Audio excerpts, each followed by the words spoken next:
भारतीय लोकतंत्र प्राचीन काल से सामाजिक सद्भाव, समावेशकता, समानता, समरसता और स्वतंत्रता से परिपूर्ण रहा है।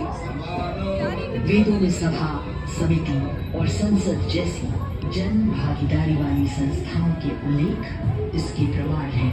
महाजनपदों में हमारी समृद्ध लोकतांत्रिक विरासत का उल्लेख मिलता है। जैन और बौद्ध दर्शन में भी लोकतांत्रिक परंपरा के अनुसरण के दृष्टांत मिलते हैं। इसी तरह के साथ हमारी अन्य कल एवं अन्य स्थानों पर निर्वाचन पद्धति